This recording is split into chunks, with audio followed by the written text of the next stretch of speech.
नमस्कार मुलांनो, welcome back to our YouTube channel. आज आपण मॅथमॅटिक्स 1चं प्रिपरेशन कसं करायचं ते समजून घेऊ. आता बघा, बोर्डला खूप कमी दिवस राहिलेत, म्हणजे ऑलमोस्ट 2.5 मंथच रिमेनिंग राहिलाय, बरोबर. आता ह्याच्यामध्ये तुम्हाला कुठल्या कुठल्या गोष्टींना सामोरं जायचंय तर सगळ्यात पहिले तुमची प्रिलिम येईल, त्यानंतर ओरल एक्झाम बसणार आहे आणि ॲट द एंड तुम्हाला बोर्डच्या एक्झामला जायचंय. क्लिअर. खूप कमी टाइम राहिलाय आणि तरी सुद्धा जर तुम्ही मॅथमॅटिक्स 1 प्रिपेअर केला नसेल तर ह्या व्हिडिओमध्ये एकदम सिस्टमॅटिक प्रोग्रेसिव्ह प्लॅन सांगणार आहे. आता सिस्टमॅटिक प्रोग्रेसिव्ह प्लॅन म्हणजे काय? सुरुवातीला आपण एक सिस्टीम बिल्ड करू, त्या सिस्टीमनी आपल्याला त्या सब्जेक्टला प्रोग्रेस करायचंय, इम्प्रूव्ह करायचंय आणि असा एक इम्प्रूव्हाइजचा प्लॅन म्हणजे सिस्टमॅटिक प्रोग्रेसिव्ह प्लॅन या व्हिडिओमध्ये तुम्हाला नक्की समजून सांगतो. त्यानंतर चॅप्टर वाईज प्रिपरेशन कसं करायचं, प्रॉपर सब्जेक्टचं understanding, chapter wise preparations plan, नंतर 21 डेज मध्ये मॅथ्स 1 कसा संपतो हे तुम्हाला नक्की या व्हिडिओच्या एंडिंग पर्यंत समजून जाईल. क्लिअर झालं? नक्की. चलो, पण त्या अगोदर जर तुम्ही फर्स्ट टाइम चॅनलला बघत असाल तर चॅनलला सबस्क्राईब करा आणि व्हिडिओला लाईक करा पट्टसे. आणि अजून एक गोष्ट, जर तुम्ही सायन्स 1चा प्रिपरेशन प्लॅन नसेल बघितला तर ह्या व्हिडिओच्या डिस्क्रिप्शन मध्ये त्याचा सुद्धा मस्तपैकी प्रिपरेशन प्लॅन दिलाय, तो एकदा नक्की बघा. सायन्स 1चं सुद्धा प्रिपरेशन होऊन जाईल. क्लिअर झालं? नक्की. चलो, आता प्रिपरेशन करण्या अगोदर सब्जेक्टला समजून घेणं आपल्यासाठी खूप जास्त महत्वाचं आहे. बघा, आता जो मॅथमॅटिक्स 1चा सब्जेक्ट आहे तो कशावरती बेस आहे ते बघा. सुरुवातीला कुठले कुठले चॅप्टर्स आहेत आणि कसं कसं बोर्डाने डिवाइड केलंय ते बघून घेऊ. अल्जेब्रिक इक्वेशन बेस्ड चॅप्टर्स कुठले कुठले आहेत तर चॅप्टर नंबर आपला 2 आणि chapter number 1 linear equations in 2 variable आणि क्वाड्रॅटिक इक्वेशन्स. हे काय आहेत? अल्जेब्रिक इक्वेशन बेस्ड चॅप्टर्स आहेत. म्हणजे पहिल्या चॅप्टर मध्ये तुम्हाला 2 व्हेरिएबल आहेत, एक्स आणि वाय. दुसऱ्या चॅप्टर मध्ये तुम्हाला एकच व्हेरिएबल आहे पण त्याची पॉवर 2 आहे. अशा टाइपचे क्वेश्चन सॉल्व्ह करायचे. त्यानंतर बोर्डाने सेकंड फंडा वापरला, ऍप्लिकेशन बेस्ड चॅप्टर्स, म्हणजे ज्या गोष्टी आपण रिअल लाईफ मध्ये यूज करतो त्यांना बोलू आपण ऍप्लिकेशन बेस्ड चॅप्टर्स. मध्ये कुठले? अरिथमॅटिक प्रोग्रेशन्स आणि फायनान्शियल प्लॅनिंग. हे आपल्या फ्युचरसाठी जास्त इम्पॉर्टंट आहे आणि हे आपण डे टू डे लाईफ मध्ये वापरतो. नक्की. त्यानंतर पुढचा पार्ट येतो मॅथमॅटिकल डाटा बेस्ड चॅप्टर्स. त्याच्यामध्ये तुम्हाला पहिला चॅप्टर येतो प्रोबॅबिलिटी आणि सेकंड चॅप्टर येतो स्टॅटिस्टिक. बघा, एकदम सिंपल वे मध्ये जसं बोर्डाने डिवाइड केलंय ना, अगदी त्याच फॅशन मध्ये आपल्याला स्टडीला सुद्धा डिवाइड करावं लागेल. कारण जेव्हा आपण स्टडीला डिवाइड करू ना तेव्हा आपलं प्रिपरेशन एकदम बेस्ट लेवलला होईल आणि अजिबात पॅनिकनेस नाही येणार. कळलं? नक्की. सब्जेक्टचं अंडरस्टँडिंग झालं शुअर प्रत्येकाला. चलो, आणि अजून एक गोष्ट बघा, प्रत्येक चॅप्टर मध्ये वर्ड प्रॉब्लेम हे आहेतच. त्यामुळे तुम्ही असं नका समजू की सर वर्ड प्रॉब्लेम नाही केलं तर चालतील का, तर नाही, वर्ड प्रॉब्लेम करणं आपल्यासाठी खूप जास्त मॅन्डेटरी आहे. क्लिअर. नंतर आता चॅप्टर वाईज अंडरस्टँडिंग करून घेऊ. आता बेसिकली टेक्स्टबुक मध्ये काय काय दिलंय, डिफरंट मेथड्स आहेत आणि त्या डिफरंट मेथड्सचे सम्स दिलेले आहेत. बघा, different methods, different practice set, प्रत्येक practice set wise different methods आहेत पण आन्सर मात्र सेम राहतं. आता मी काय बोलतोय ते समजून घ्या. जसं तुम्ही पहिला चॅप्टर घेतला, फर्स्ट चॅप्टर, एक मिनिट, फर्स्ट चॅप्टर घेतला, त्याच्यामध्ये सुरुवातीला तुम्हाला एलिमिनेशन मेथड आहे, बरोबर.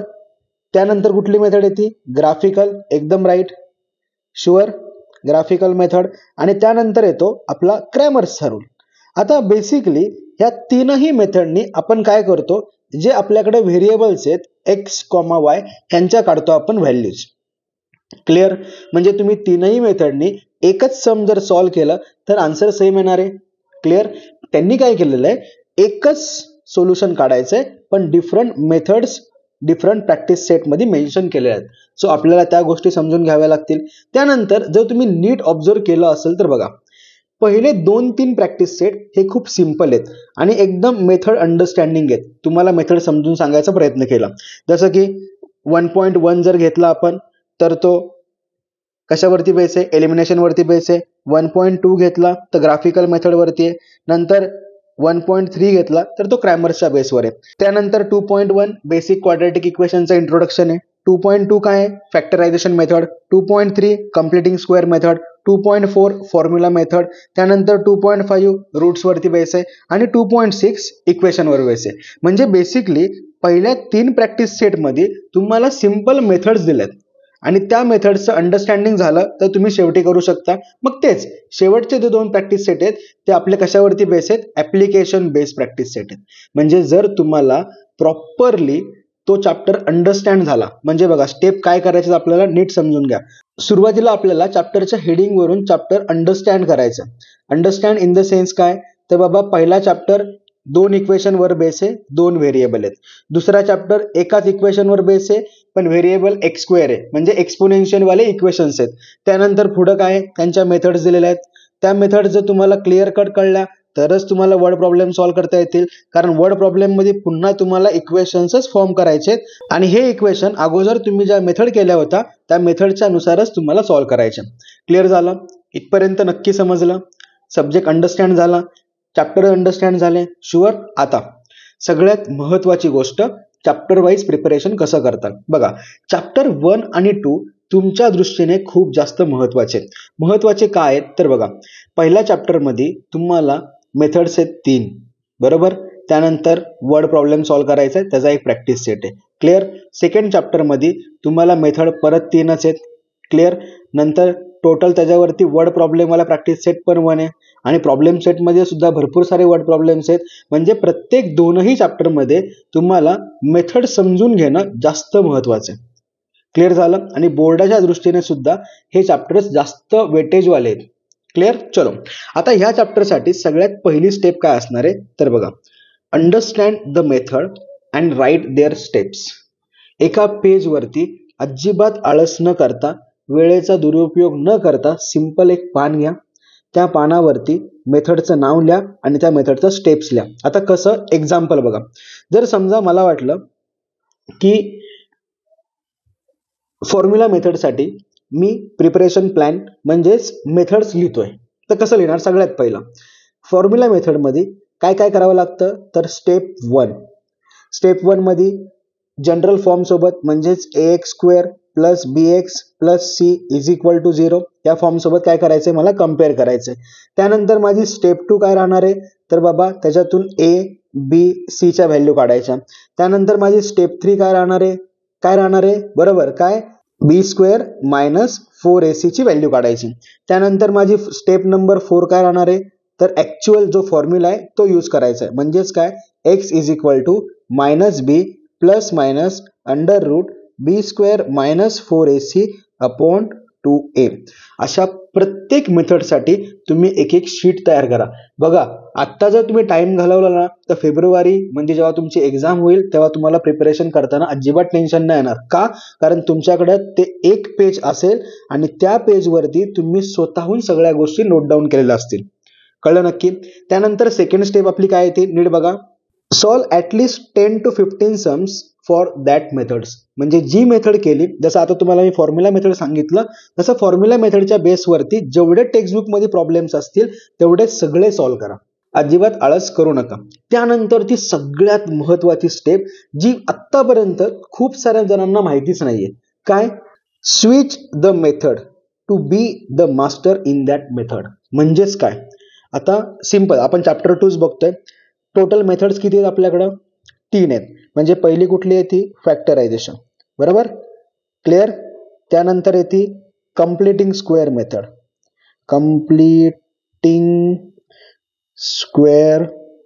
Method, clear. त्यानंतर शेवटी येतो आपला बेस्ट वाला फॉर्म्युला, त्याच्यावरती बेस असणारी फॉर्म्युला मेथड. झालं? या 3 मेथड्स आहेत. आता काय करतात आपल्याला मेथड पक्की करायची. मग कम्प्लिटिंग स्क्वेअर मेथड मध्ये ज्या इक्वेशनचं आन्सर नंबर मध्ये येत आहे म्हणजे रूट मध्ये व्हॅल्यू नाही, म्हणजे एक्सच्या व्हॅल्यू समजा तुम्हाला 2 आणि 3 अशा व्हॅल्यू जर भेटत असतील कुठं कम्प्लिटिंग स्क्वेअर मेथड मध्ये, तर तेच सम काय करा फॅक्टरायझेशन मेथडने सॉल्व्ह करून बघा. बघा हे आन्सर नक्की येतं. आलं तरच ती मेथड शिकायची, नाही तर शिकायचीच नाही. दोन्ही मेथडने आन्सर सेम आलं पाहिजे. नंतर सेम सम घ्या आणि फॉर्म्युला मेथडने सॉल्व्ह करून घ्या. म्हणजे काय झालं बघा, तुम्ही एकच सम पहिल्या मेथडने सॉल्व्ह केलं, तेच सम दुसऱ्या मेथडने सुद्धा सॉल्व्ह केलं, तेच सम तुम्ही तिसऱ्या मेथडने सुद्धा सॉल्व्ह केलं. तिन्ही मेथडने सॉल्व्ह केल्यानंतर एकाच इक्वेशनचं आन्सर म्हणजेच सोल्युशन सेम आलं. याचा अर्थ तुमच्या या 3ही मेथड्स पक्क्या झाल्या. एकमेव हीच प्रोसेस आहे तुमची मेथड मास्टर आहे का नाही ती ओळखण्याची. बाकी तुम्ही प्रत्येक मेथडचे सेपरेट सम जरी सॉल्व्ह केले तरी तुम्ही त्या मेथडमध्ये मास्टर आहात हे तुम्हाला अजिबात नाही समजणार. तुम्हाला ते कधी समजेल जेव्हा तुम्ही डिफरंट मेथडचे सम वेगवेगळ्या मेथडने सॉल्व्ह करून बघताल ना, तेव्हाच तुम्हाला ती मेथड क्लिअर होईल आणि तुम्ही स्वतः त्या मेथडमध्ये मास्टर होऊन जाता. कळलं नक्की? शुअर? आता जोपर्यंत पहिल्या 3 स्टेप तुम्ही क्लिअर नाही करत तोपर्यंत अजिबात वर्ड प्रॉब्लेमकडे जाऊ नका. जेवढा वेळ जाईल तेवढा वेळ द्या आणि ह्या पहिल्या 3 स्टेप मध्ये स्वतःला मास्टरच करून घ्या. एकदा का तुम्ही ह्या 3 स्टेप मध्ये मास्टर झालात त्यानंतर वर्ड प्रॉब्लेमला स्टार्ट करा. At least 2 to 3 word problem proper step नुसार सॉल्व्ह करा, स्टेप वाईज सॉल्व्ह करा. त्यानंतर इक्वेशन करेपर्यंत म्हणजे इक्वेशन फॉर्म होईपर्यंतच मेथड सॉल्व्ह करा. कारण ह्याच्यानंतर तुम्ही ते इझिली सॉल्व्ह करू शकता ना, कारण तुम्ही मेथडमध्ये मास्टर झालाय. म्हणजे फक्त इक्वेशन फॉर्म करता येतंय का ते बघायचं, आपलं इक्वेशन डायजेस्टमध्ये किंवा कुठल्याही रेफरन्स बुकमध्ये व्हेरीफाय करा.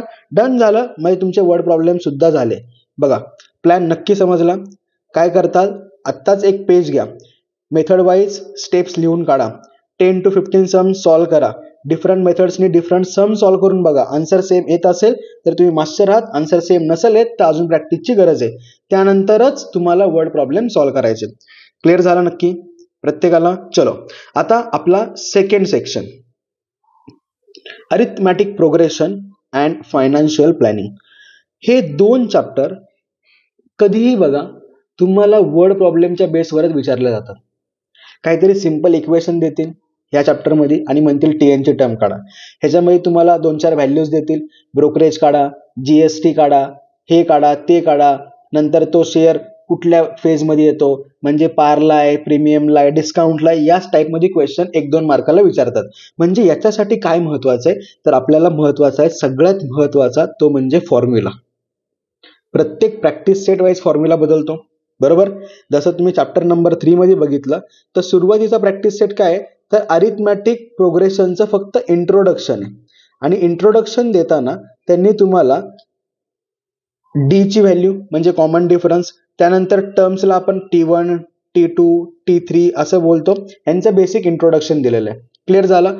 त्यानंतर सेकंड जो एक्सरसाइज आहे त्याच्यामध्ये तुम्हाला nth टर्म काढायची आहे. क्लिअर?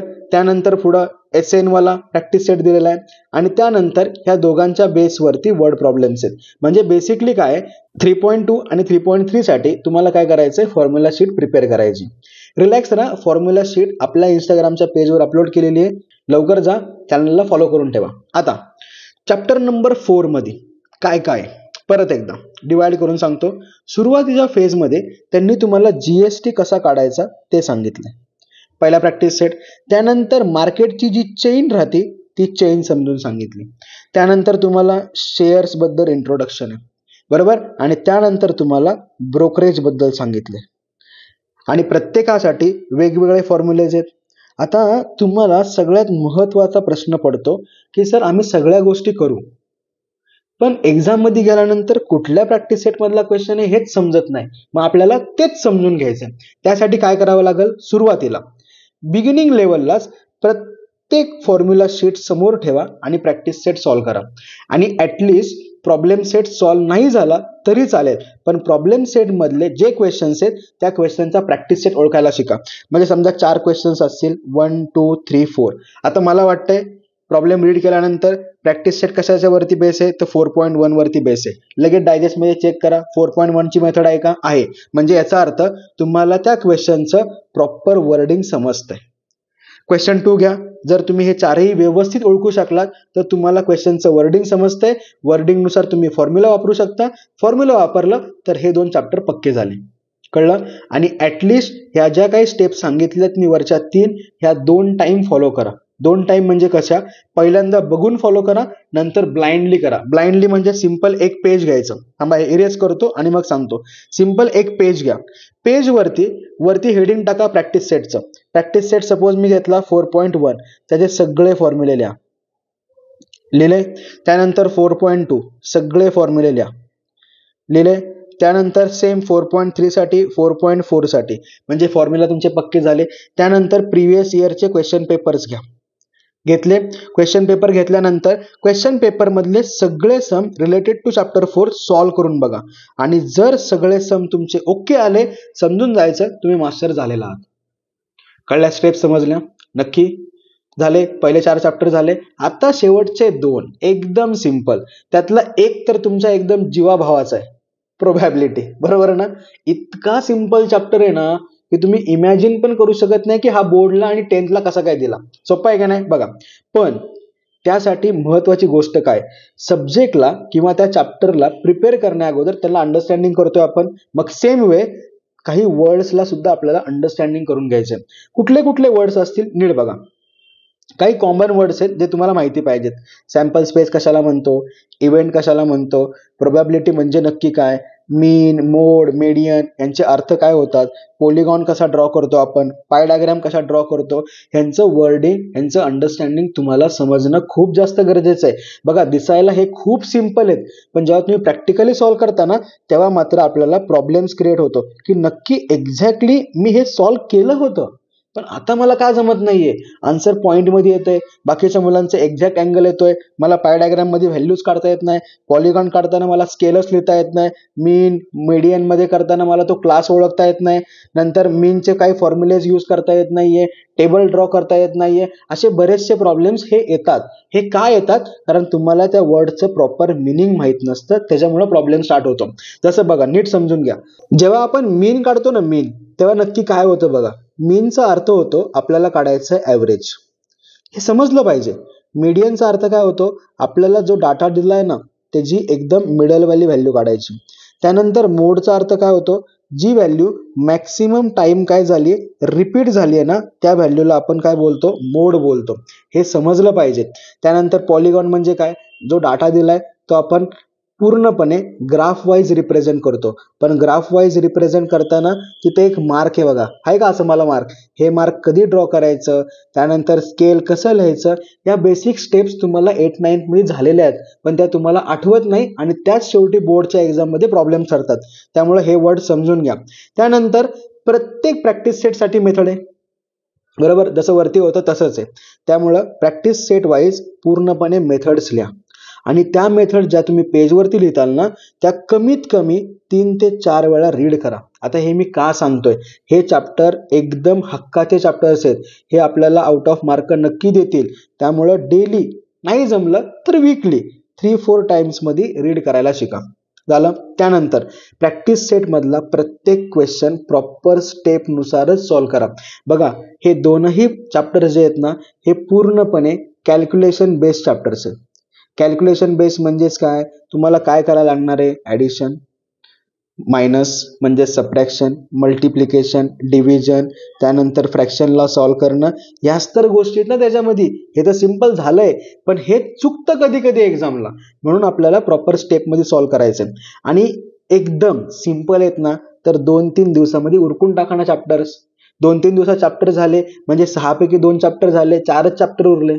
बरोबर, नक्की समजलं. प्रॉपर इथपर्यंत तुम्हाला प्रत्येक चॅप्टर बद्दल कसं प्रिपरेशन करायचं ते समजून सांगितलं. समजलं नक्की. आता महत्वाची गोष्ट, 21 डेज मध्ये कसं काय संपू शकतं बरं, ते समजण्यासाठी मेन गोष्ट काय करावी लागणार आहे, तर आपल्याला डेली एक गोल ठेवावा लागेल. डेली आत्तापासून 10 सम सॉल्व्ह करायचे आणि एक मेथड पूर्णपणे समजून घ्यायची. हे गोल ठेवा, कितीही वेळ गेला तरी चालेल, पण मी दिवसाला 10 सम करणारच, मी एक मेथड समजून घेणारच. हा गोल ठेवला तर बोर्डमध्ये तुम्ही 90%च्या अबाव नक्की जाणार. स्वतःवर विश्वास ठेवा आणि मेहनत नक्की करा. आता प्रॅक्टिस सेट किती आहेत बाबांनो, चॅप्टर नंबर 1 मध्ये 5च आहेत, चॅप्टर नंबर 2 मध्ये 6 आहेत, चॅप्टर नंबर 3 मध्ये 4 आहेत, त्यानंतर 4, 4 आणि 6 टोटल करूया. बघा किती होत आहे, 10, 10, 20 झाले आणि हे 9 म्हणजे 29च प्रॅक्टिस सेट आहेत. फक्त 29 प्रॅक्टिस सेट आहेत बघा तुमच्या M1 मध्ये, आहे का नाही. आता जरा रिलॅक्स वाटतंय, अरे बापरे एवढे कमी आहेत का, म्हणजे तर होऊन जाईल. आला कॉन्फिडन्स आला. चलो आता 21 डेजचं प्लॅनिंग सांगतो. सुरुवातीला पहिल्या 2 दिवसात आपल्याला काय करायचंय, एक सिंपल चॅप्टर आणि एक हार्डवाला चॅप्टर घ्यायचा आहे. म्हणजे हार्ड तर नाहीये पण आपल्याला हार्ड वाटतो म्हणून हार्डवाला चॅप्टर घेऊ. बघा मी काय केलं, पहिल्या 2 दिवसात फर्स्ट 2 डेज मध्ये प्रोबॅबिलिटी संपून जाईल, सहज संपेल नक्की. त्याच्यासोबत जो हार्ड चॅप्टर आहे ना त्याचे मी 2च प्रॅक्टिस सेट घेतले. बघा 2 दिवस आहेत, 2 दिवसामध्ये 2 प्रॅक्टिस सेट म्हणजे माझ्या 2 मेथड झाल्या. बरोबर का, कळलं, गोल समजला नक्की. बघा स्वतःच्या माइंडला फसवायचंय. माइंडला काय वाटेल, अरे एक चॅप्टर करतोय आपण, पण वास्तविक चॅप्टर पण करतोय, मेथड पण करतोय, प्रॅक्टिस सेट पण करतोय. म्हणजे पहिल्या 2 दिवसात तुम्ही हे अचीव्ह करू शकता. इझी वाटतंय. त्यानंतर 3 to 5 म्हणजे टोटल दिवस किती झाले? 3 डेज झाले, बरोबर. 1 मिनिट थांबा. टोटल डेज किती झाले? 3 डेज झाले, बरोबर. त्याच्यामध्ये आपल्याला स्टॅटिस्टिक उरकायचं आहे. बघा, स्टॅटिस्टिक मध्ये फक्त मेथड समजल्या, टेबल ड्रॉ करता आला तर तो चॅप्टर खूप जास्त सिंपल आहे. पण टेबलचं अंडरस्टँडिंग करून घ्या, म्हणून तुम्हाला मी 3 दिवस दिले. त्याच्यासोबत परत आपला नेहमीचा गोल, काय लोड नाही घ्यायचा. 1.3, 1.4 आणि 1.5 करता येईल, करता येईल. जर इन केस असं झालं की सर आम्हाला इथं लॅग होत आहे, म्हणजे आम्ही करतोय पण कुठंतरी लॅग होत आहे, होऊन द्या, काही लोड घेऊ नका. लॅगिंग साठी सुद्धा आपण टाइम ठेवलेला आहे. त्यानंतर 6 to 10 डेज सगळ्यात महत्वाचे. आता ह्या फेज मध्ये काय होईल, पहिले 5 दिवस जर तुम्ही कंटिन्युअसली स्टडी केला असेल तर इथं हॅबिट बिल्ड होते, कॉन्फिडन्स वाढलाय, कारण आपले 2 चॅप्टर झालेत, प्लस आपला 1 चॅप्टर पण झालाय. म्हणजे पहिल्या 5 दिवसामध्ये तुमचे ऑलमोस्ट 3 चॅप्टर झाले, ऑलमोस्ट बोलतोय.